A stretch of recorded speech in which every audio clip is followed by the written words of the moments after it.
রব্বুল আলামিন মুসা আলাইহিস সালাম যখন তুর পাহাড়ে গেলেন, তুর পাহাড়ের সাথে আল্লাহ রব্বুল আলামিন মুসার সাথে যে কথা হয়েছে, আল্লাহ রব্বুল আলামিন মুসা নবীকে নবুয়ত প্রাপ্ত করলেন।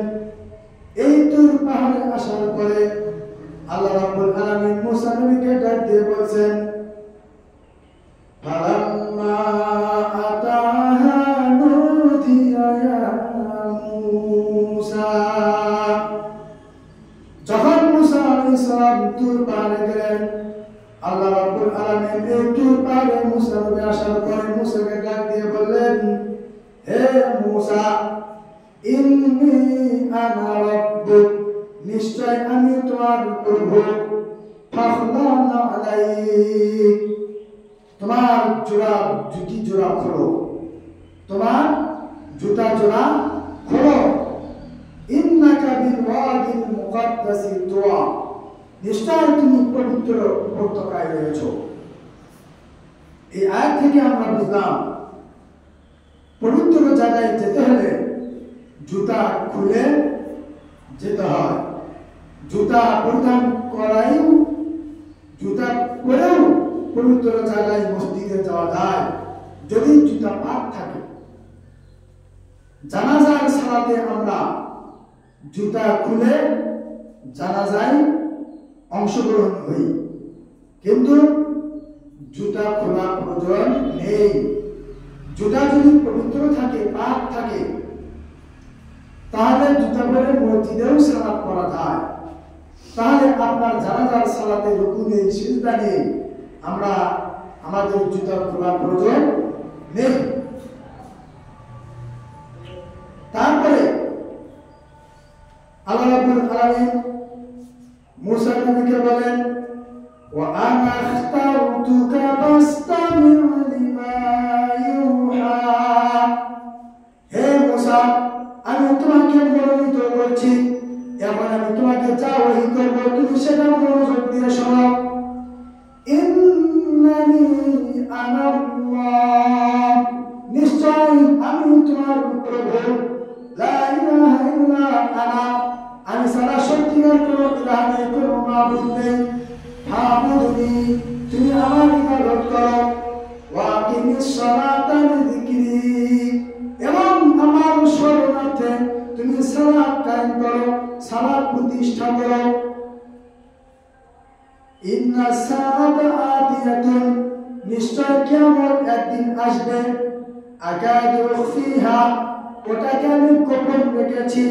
লিতুজজা কুল্লু নাফসিন বিমা তাসআ, যাতে করে মানুষ তার নিজ নিজ কর্ম অনুযায়ী প্রতিদান পায়, মানুষ যেন নিজ নিজ আমলের প্রতিদান পায়। এই দুনিয়ায় আল্লাহ রাব্বুল আলামিন বান্দাকে সৃষ্টি করলেন পরীক্ষা দেওয়ার জন্য। কিয়ামত কবে হবে এর জ্ঞান আল্লাহ গোপন রেখেছেন, যাতে করে মানুষ প্রত্যেক দিন আমল করে, নিয়মিতই আমল করতে থাকে। মানুষ কবে মারা যাবে এটা আল্লাহ রাব্বুল আলামিন জানে, মানুষ জানে না। মানুষ যদি জানতো তাহলে সে মরার 1 মাস আগে ভালো হয়ে যেত। জানে না কখন মরবে, বিধায় তাকে সব সময় ইবাদতের উপর থাকতে হবে, ইমানের পথে থাকতে হবে। আল্লাহ রাব্বুল আলামিন তুর পাহাড়ে মুসা নবীকে নবী আনাবেন, নবুয়ত প্রাপ্ত করবেন। এজন্য তার আলামত স্বরূপ তাকে তুর পাহাড়ে ডেকে নিয়ে তিনি এগুলা বললেন। সম্মানিত উপস্থিতি, আল্লাহ রাব্বুল আলামিন মুসা নবীকে এই কর্মগত আদেশ করার পর 2টি মুজিজা দান করেছিলেন। 2টি মুজিজা, 1 নম্বর মুজিজা, ওয়া মা তিলকা বিয়ামিনিকা ইয়া মুসা। হে মুসা, তোমার ডান হাতে হাসতে কি, তোমার ডান হাতে কি? ক্বালা হিয়া আসাই, আমার ডান হাতে লাঠি। আতাওয়াক্কালু আলাইহা ওয়া আশরা ফি বিহা গনামি, এই লাঠির উপর আমি ভর করে চলি এবং লাঠি দিয়ে আমি আমার গরু বকরি ছাগল মেষের জন্য পাতা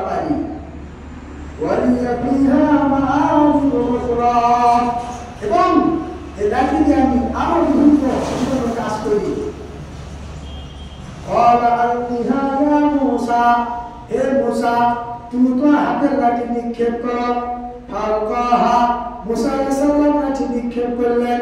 ফাইদা হিয়া হাইয়াতুন তাসা, লাঠি যখন নিক্ষেপ করলেন, নিক্ষেপ করার পরে নাকি জীবিত চলন্ত একটি সাপ হয়ে গেল।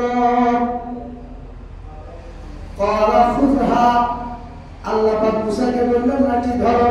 ওয়ালা তাখাফ, ভয় করো না। সানুঈদুহা সিরাতাহাল উলা, এই সাপকে আমি আবার তার পূর্ণ অবস্থায়, তার পূর্ণায় অবস্থায় তাকে ফিরে দিব, আসল অবস্থায় ফিরে দিব, আবার লাঠি দিয়ে পরিবর্তন করব। এই হচ্ছে একটা মুজিজা। হাতের লাঠি নিক্ষেপ করেছে, লাঠি সাপ হয়েছে। দ্বিতীয় মুজিজা, وَاضْمُمْ يَدَكَ إِلَى جَنَاحِكَ تَخْرُجْ بَيْضَاءَ مِنْ غَيْرِ سُوءٍ آيَةً أُخْرَى। তোমার ডান হাত বাম বগলের নিচে ঢুকাও, বের করার সময় দেখবা টর্চ লাইট, সার্চ লাইটের মতন আলোকিত হচ্ছে, লাইট জ্বলছে। এটা হচ্ছে দ্বিতীয় মুজিজা। কারণ মূসাকে নবুয়ত প্রাপ্ত করবেন, নবী বানানোর পরে মূসা আলাইহিস সালামকে আবার সেই মিশর থেকে মাদিয়ানে এসেছেন, মাদিয়ান থেকে আবার মিশর ফেরাউনের কাছে পাঠাবেন দাওয়াতি মিশন নিয়ে, লা ইলাহা ইল্লাল্লাহ, ওই আল্লাহ রাব্বুল আলামিন এক, তিনি ছাড়া কোনো মাবুদ নেই, এই দাওয়াত দেওয়ার জন্য। তখন জাদু প্রচলন ছিল, বিধায় মূসা আলাইহিস সালামকে সব দিক থেকে প্রস্তুত করলেন। সেনাবাহিনী যখন চাকরিতে ঢোকে, জয়েন দেওয়ার পূর্বে তার ট্রেনিং দেওয়া হয়।